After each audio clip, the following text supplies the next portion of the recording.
The Panthers apparently love themselves a Week 3 bounce back, and boy, did they get one today as they thoroughly dominate the Atlanta Falcons 30-0. Let's break it all down right here on Locked On Panthers.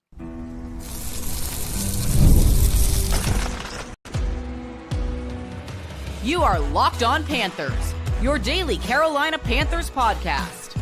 Part of the Locked On Podcast Network, your team every day.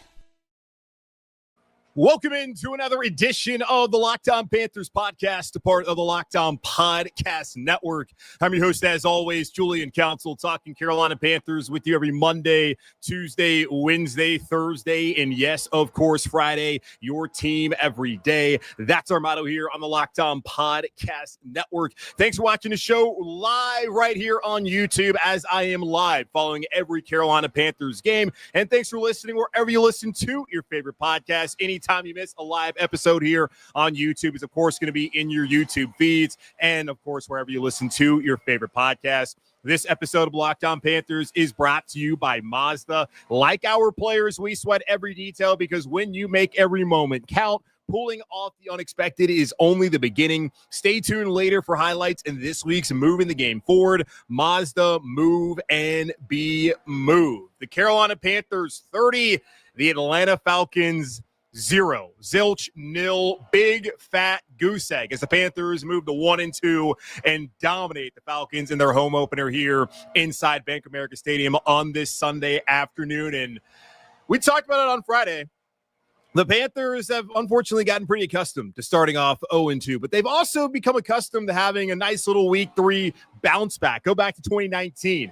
Cam Newton has a foot injury. He's done indefinitely. You're wondering, is the season over? What's going to happen on the road in Arizona? All Kyle Allen does go out there and throw for 4 touchdowns. The next season, year 1 of Matt Rule, they start off 0-2. They're going on the road, pandemic being aside, to play the Chargers. And what do you know? They go out there, find a way to win. 2022 also starts off an 0-2 campaign, but then they hold off the Saints at home and win that game. And then last year, I mean, can you think of a worse start than they had last season, losing in New Orleans, losing at home against the Chargers, but then on the road in Las Vegas, Andy Dalton setting the world on fire, throwing for 300 bills, 3 touchdowns, and the Panthers bouncing back in a massive way. And then today, they go out there and put belt to ass on the Atlanta Falcons and win 30-0. Jaycee Horn told me this was the most thorough beatdown of a team that they have played against since he has been a Carolina Panther. An absolutely dominating performance by the Panthers overall in all 3 facets of the game. Special teams for Atlanta was an absolute calamity today. And I just want to have a special shout out to the Atlanta Falcons, because if there's any team in the National Football League that can come out here and put up this kind of performance after having a dominating performance against a team like Minnesota on Sunday Night Football, it is the Atlanta Falcons. And the Carolina Panthers were fortunately the beneficiaries of yet a quintessential Atlanta Falcons performance on Sunday here in Uptown Charlotte. And we got to start this off by focusing in on the defense. Credit to them, credit to Ejiro Evero for going out there and shutting out this team. And Michael Penix Jr., from the opening drive of the game, looked off, and they continued to keep him off track as he just had one of the worst performances you've seen of him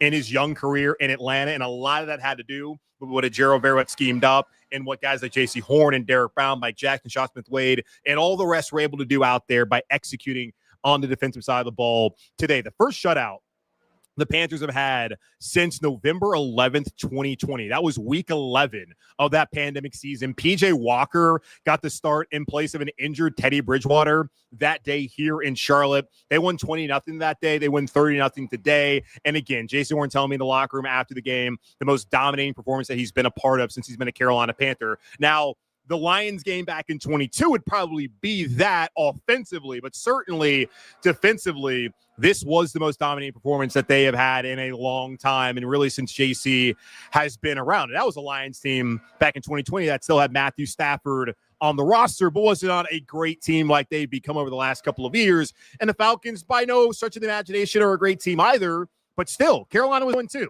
There were real questions about Dave Canales, about Bryce Young, this offense, this defense as a whole, and whether this team could bounce back after yet again for the 4th straight season falling into an 0-2 hole, and they responded.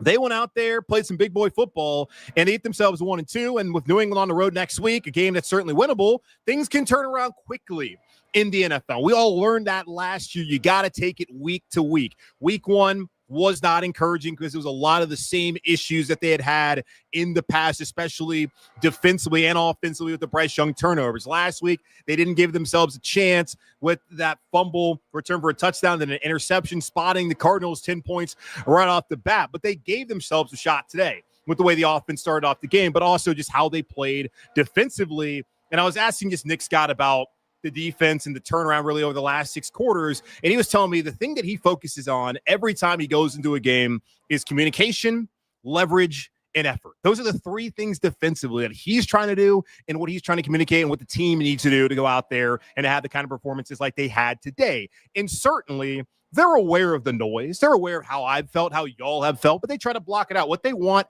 is respect from their peers. And when you have that, when you do what they did against Atlanta, that makes New England think differently about what they're going to be facing. That makes Dallas think a second thought about what this Carolina Panthers defense potentially could be. And it's only been really 6 solid quarters of football after that opening drive there in the second half against Arizona that they've really been playing well, but you needed to see this kind of performance, and it was a great day for all involved to be able to see that out there. And really for the second straight week, they hold down their opponent's running game. Atlanta, with Bijan Robinson coming in here, Tyler Algier, they were not able to go out and do what they wanted running the football-wise. They had 131 yards. Most of those, it felt like, came on that final last gasp effort for them to not get shut out. Did you notice that they called timeout there with Kirk Cousins in the game in place of Michael Penix Jr., who, again, was awful in this game? They were trying to play for a field goal. Instead, Lathan Ransom was able to punch it out and get the 3rd turnover of the day for the Panthers, but they did not run the ball. Bijan had 13 attempts to 72 yards. That's 5.5 yards per carry. So that's still a solid per carry average for him, but he didn't go off. Now, he was very close to breaking one in the first half. Mike Jackson being able to make that touchdown-saving tackle. Otherwise, that's like a 70-plus yard run for a touchdown, and it's only a 10-7 game going to halftime, and a lot more questions about what Carolina potentially is going to do in this ball game, with the result being in doubt had that happen. But they held him down. It was not anything at all to look at and think that Carolina can't continue to find a way to stop the run. You do this without Turk Horton, no Pat Jones II, who's a guy who came in here to be able to stop the run and set the edge, to be able to have that kind of performance with the help from the secondary, especially. Like, that is a positive, that back-to-back weeks against 2 teams who ripped them at the end of last season. Atlanta back in week 18, Arizona in week 16, here in Charlotte, ran all over this team. Now, back-to-back weeks, yes, you saw week 1, they looked like the same defense, but then to see in weeks 2 and in weeks 3, stopping 2 teams they couldn't stop last year, that is great to see. And just overall, being able to get those turnovers, like, that was the difference in this game, where last couple of weeks, the offense, Bryce Young in particular, turns ball over, doesn't give them a chance. Defensively, they went out there and they took it, because at that beginning of the second half here, I'm sitting up and I'm looking at the stats. And Atlanta, like, the first half stats, it wasn't like the Falcons, they had the 2 missed field goals. They couldn't really finish drives. It wasn't like they were playing like completely awful. Now, I was kind of questioning what exactly their goal was today, because they did not play a good game at all, but they at least were still in it. And I felt like that opening drive for the offense in the second half was an important one, because you go down there, score a touchdown at 17-0, and the way Atlanta was playing, like, it's ball game. And then if you didn't, then there's an opportunity where they go down, they score a touchdown, it's 3-point game, and there's some game pressure there on Carolina. Now, they did not end up being able to do anything, went 5 and out, got a first down in 2 plays, and went in 3 and out after that, had to punt the ball back to the Falcons. And then almost immediately, Michael Penix Jr., who, again, from the opening drive, I'm just looking around, I'm just like, what's going on with this guy? Because I'm not used to him looking that bad. I didn't watch the game last Sunday night against Minnesota. The numbers weren't overwhelming, but what he was doing today has me asking a lot of questions about Michael Penix Jr., because that was god-awful from what he was able to put out there on the field this afternoon, and just throws an ill-advised late to the outside throw to the flat. Shaw Smith-Wade right there, pick 6. Place goes nuts, and at that point in time, it's ball game. And then later on, Mike Jackson gets in on the fun, and it was going to be a pick 6. Now, JC said he was too tired to run there to help out with the block, but Nick Scorton down here around the 30, whatever it was, did not get the block. It is what it is. And then Mike Jackson's trying to run around and find a lane to try and score. But if Nick Gordon is able to block Michael Penix Jr., which you would think in that situation, big edge rusher, quarterback, he can see you. That's the time to lay his ass out. Didn't do it. They were not able to at least get the pick six. The offense did cash in later on that drive, but you got to give a lot of credit to Ejiro Evero and to the defense. And there's been a lot of criticism, a lot of questions about whether he should have this job. And those are certainly fair criticisms and questions of EJ because it has not been good. He has led two of the worst defenses in franchise history over the last couple of seasons. And rightfully, you should be pissed by what you've seen from his defense until the last 6 quarters, they have played well. And you just look at just the Falcons drive chart throughout the game. Like Atlanta didn't really have anything at all throughout the game. They had the missed field goal, and that is just a joke in itself that just they get rid of Younghoe Koo because the kicker, what's his name? Here in Atlanta or for Atlanta. Where is it at? John Parker Romo or whatever, some Alabama-ass name, goes out there and he misses a long field goal from like 48 or whatever it was. And then he misses another one later on. Like, it's not like they didn't move the ball in position to score, but they weren't doing a ton because they got the muff punt and they went backwards and they then missed that kick. So they had a missed field goal, punt, missed field goal, punt, end of half in the first half. And then this was domination in the second half where it's interception, which was a pick six. It's turnover on downs, another interception from Mike Jackson, turnover on downs. They're trying to go just kick a field goal to spare themselves of the embarrassment of getting shut out on the road against Carolina. And then Lathan Ransom punches it out. They recover 3 turnovers, 3 takeaways on the day for the Carolina Panthers defense. And everyone here is singing Sweet Caroline and happy as hell to finally get to see this kind of performance from the defense, just from the organization overall. So a great day defensively for the Panthers. And maybe next week they go back to the old defense. You can complain again about Ejiro Evero, but for at least a week now, tip your cap, be happy about what he was able to do with scheming it up, what these guys are able to do execution-wise as they go out there. And again, in the words of Jaycee Horn, had the most dominating performance defensively that they have had since he has been a Carolina Panther, shutting out the Falcons for the first time. The Panthers had a shutout since November 11th back in 2020, week 11 against the Detroit Lions. Panthers are now 1-2. Now, the defense was dominant. The offense, they weren't explosive. They weren't necessarily great, but they got the job done. And on a day where you win 30-0, that's all that really matters. We'll talk about that here in just a moment on Locked on Panthers.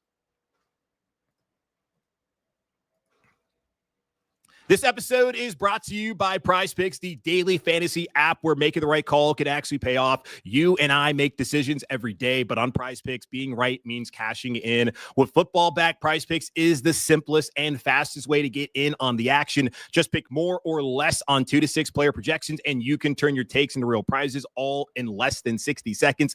I've been playing PrizePicks lately, and it's such a fun way to stay locked in for the season. It's quick, easy, and honestly, my favorite way to follow along with football. Download the PrizePicks app today and use code LOCKEDONNFL to get $50 in the lineups after your first $5 lineup. That's code LOCKEDONNFL for $50 in the lineups after your first $5 play. PrizePicks, it's good to be right. Back here on Locked On Panthers, Carolina Panthers dominate, embarrass the Atlanta Falcons 30-0 in their home opener here inside Bank of America Stadium, moving to 1-2 on the season with a trip to New England next week. A very, very winnable game for the Carolina Panthers as they still are in this early stretch of games that they can absolutely take and hopefully for them set themselves up for a solid season moving forward. But looking offensively now, the Panthers offense, kind of the way to sum it up is, they got the job done. They did their jobs when there was a turnover, like there was a Mike Jackson interception.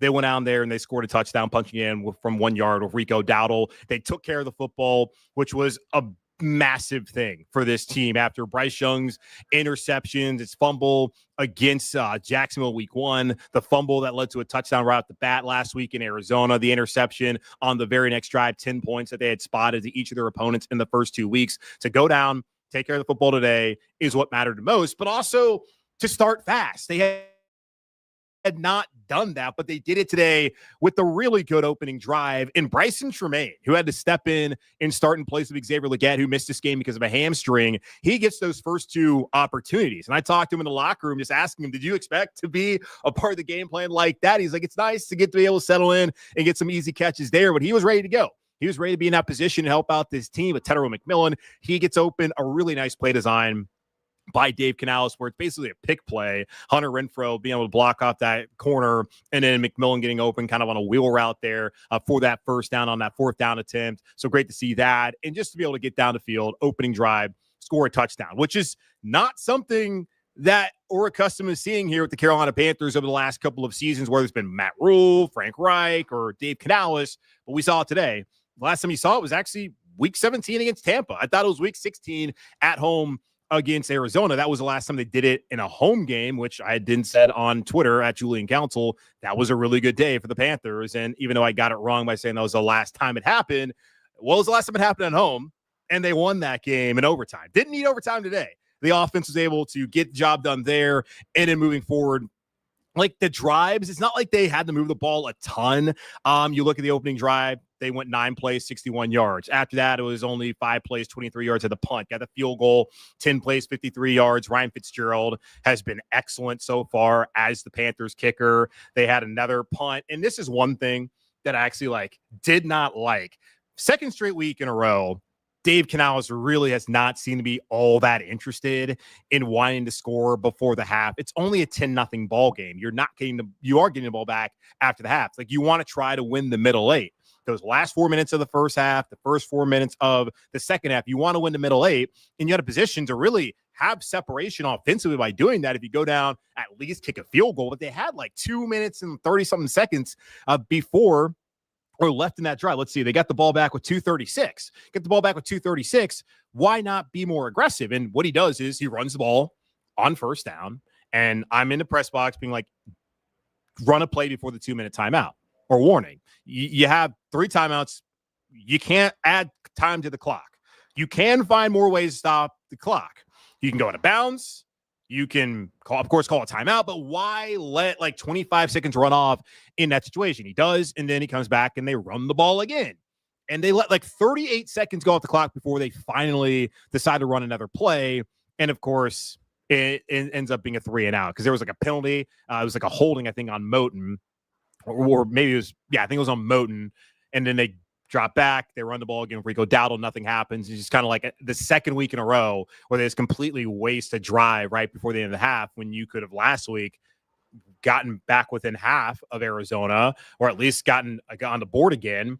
And then you also look at today, you had a chance to really separate yourself before halftime, but he didn't do it. So that's just the one. If there's any criticism of just what I saw today, it's that I don't understand not wanting to go out there and try to score and be more aggressive and throw the football around when you have the ball at the end of halves. That's the one thing I just don't really understand. Rushing wise, Chuba Hubbard, 17 attempts, 73 yards, had 4.3 per carry. Rico Dowdle had 10 attempts for 30 yards. Nice little split there between those guys. First time this season that they've combined for over 100 yards rushing on the ground. Bryce's numbers weren't crazy great, but 16 of 24, 121 yards, had a 78.6 rating, but he took care of the football and did what he needed to do. Tedero McMillan, 3 receptions, 48 yards. Again, this was not an explosive offense today. They did not have to drive down the field a ton because the other possessions that they had, they ended up going in the second half. They went 13, 10, 30, 31, and in -1 because that was a kneel down at the end of the game. And on those drives, 13-yard drive in the second half, they punted. After that, it was field goal, touchdown, field goal, end of game. Doesn't really matter if you are driving down the field 60 yards or 50 yards or 75, 80 yards, as long as you're ending games where it's touchdown, punt, field goal, punt, field goal, touchdown, field goal, and then you're kneeling down, that's a good day. Because what you want to do is end every offensive drive with a kick. And they did that today for the most part. So I give the offense credit for getting the job done. They didn't necessarily have an explosive day again, but they did what they needed to do, and they played complementary football. How many times have we seen in the past where the defense, when they rarely get a turnover, the offense goes out there, they don't put any points on the board? They did that today. And then even defensively, after Trevor Etienne had the muff, and I asked him out what happened there on that play. He just talked about how he should have got under it. He was trying to run and catch it at the same time, and said that wasn't the right kind of technique. Defensively, they picked them up, played complementary football, things we've talked about for years with the Panthers that they've been unable to do. So positive to see that offensively, playing complementary football, taking care of the football, and winning the turnover battle. It was 3-1, and the one turnover was not on the offense. It was on special teams. And special teams, by the way, Atlanta, just a disaster. The 2 missed field goals. You had a guy run into somebody. on a punt. They kept not being able to catch the ball in the air on the dynamic kickoff. And that was kind of a strategy that Carolina had been working on in the preseason. I remember Dave Canal was talking about it's not just about making field goals when it came down to Ryan Fitzgerald and Matthew Wright trying to get that job. It was also some things like that what we saw today where Atlanta couldn't field it in the air, had to see it go on the ground, and they struggled to get the ball. So, yeah, good day all around. Just a thorough ass kicking in all three facets of the game for the Panthers as they're able to win 30-0 here in their home opener against the Falcons, which now means, can you carry it forward? Can you stack more wins, more positive days? We'll talk about that here in just a moment on Locked On Panthers. This episode is brought to you by Mazda's moving the game forward. For those who believe it's not just about playing the game, it's about redefining it. There are moments that do more than put points on the board. They move crowds, move culture, and keep moving the game forward. This week's moment that moved the game forward is Shaw Smith-Wade's pick six there early in the third quarter. With the Panthers offense punting on their opening drive of the second half, the Falcons sat only down to nothing, having a chance to get back in the game. But Smith-Wade said no and ended any hopes of a comeback with his pick six of Michael Penix Jr. Smith-Wade and the Panthers defense faced criticism in the first 6 quarters of the season, but have kept moving forward and have begun to turn it around. When you follow what moves you, the unexpected is only the beginning. And just like there's more to every highlight, there's more to a Mazda vehicle. Mazda, move and be moved. The NFL season is here, and FanDuel is making sure you're ready for kickoff with a can't-miss offer. Right now, new customers can bet just $5, and if your bet wins, you'll get $300 in bonus bets to use across the app. I love using FanDuel because it fits however you like to bet. Player props, building a same-game parlay, or even jumping in live as the action unfolds. It makes every game more exciting. Whether you're watching your team or just keeping an eye on your fantasy lineup, it's quick, easy, and the best way to add a little bit more energy to your Sundays, to your Mondays, to your Thursdays, to really any day of the week where there's sports and football on. So, are you ready to play? Download the FanDuel app now by visiting FanDuel.com to get started. That's FanDuel.com to place your first $5 bet. All right, back here live here on Locked On Panthers, and I believe the cleaning lady is no longer here. Shout out to Janie King. And I told him, whatever, just come in, do what you got to do. I know I'm in a room that the Panther staff was in earlier, and I don't want to disturb you from being able to do your job and go home because we all want to get out of here. I still got to be here for another hour or so. I got TV stuff to do after this. But yeah, that's always funny to see that happen behind me live. But the Panthers again win 30-0, moved to 1-2 on the season. And we talked about this last week. This was not a must win, but certainly a need to win. We know the stats when a team starts off 0-2. You know they're even worse when they start off 0-3. And I've never felt like playoffs was that's not been my expectation. I'm not going to say it's not the goal, because obviously that's the goal. The goal is to win the Lombardi Trophy for everybody in that locker room, everyone a part of this organization, and yes, for the fan base. That's what everyone wants to see. But for me, it's just I needed them to prove it to me first. I needed to see them go out there and win some games, stack positive performances like this today to believe that they were capable of even just competing for a wild card, maybe the division, all of that. I needed to see that before having any real expectations. And I asked y'all before the season started what you felt. And I had a lot of people say about 8 wins, 7 wins, 9 in there. There's a couple of people who said they expected to win the division, which I found to be interesting. I had people say 4 or 5 wins, which is also interesting. They were really in prove-it mode. But I did not look at this team and go into the year thinking, okay, this is a playoff team. But I thought the team that the Panthers were going to have was going to be a lot better than what we saw in the first 6 quarters of the season. I don't know why it took them until the second half of that game last week in Arizona to get going. Maybe it's the preseason. I don't know. Maybe just go out there and be a professional and do your job and not need to wake up after 6 quarters and start playing. And maybe it's a lot of prevent defense. Doesn't really matter, because I guess it's here now, at least at the end of last week. And then this week, they're ready to go. They were prepared, and they had not looked prepared the first 2 weeks. So I expected this to be a better team than what they had shown at the beginning of the season. And we have seen more of what I've expected over the last couple of weeks now, or last 2 quarters, or 6 quarters, that is, rather. And now I'm not expecting them to go out there and win 30-0 every single week like the Falcons. Yeah, they really had a quintessential Falcons performance here on Sunday. But damn, I do think, though, that this is still a team that can be right there in that 7-8 win total. And if things go the right way, they could be in position in the hunt on that NBC Sunday Night Football graphic once we get later on in December and January. But they still have a long way to go. But this was a game that they needed to have. Because if you can't beat Arizona and you can't go out there and beat Jacksonville or Atlanta, then who can you beat in this league? And I know the Browns beat the Packers, so any given Sunday, Al Pacino, whatever. Like, I understand that concept, but like, I expected at least like 1-1 to start off the year. And I was actually talking to Jonathan Stewart up here in the press box before the game, and he was like, he was saying he expected more than what they had gotten. He thought, hey, at least they win the Jacksonville game. You got to find a way to split one of those games on the road. You can't go out there and lose both, but you can lose both. You got to hold serve at home. And it did that. But then you got to go steal one next week in New England for this to quickly turn around. Because if you go from 0-2 to 2-2, and then you're back home and against, who is it? Like, they were playing against what? Pittsburgh, right? And then not Pittsburgh, Dallas. I'm pulling up the schedule. I'm going to stop whiffing. They're playing Miami. They absolutely can go from 0-2 with those two losses on the road to beating Atlanta the way they did today, winning New England, who had 4 turnovers, and they did not look great, and that's not been a good football team at this point in time in the season. They won in Miami last week, but that's not really saying a lot.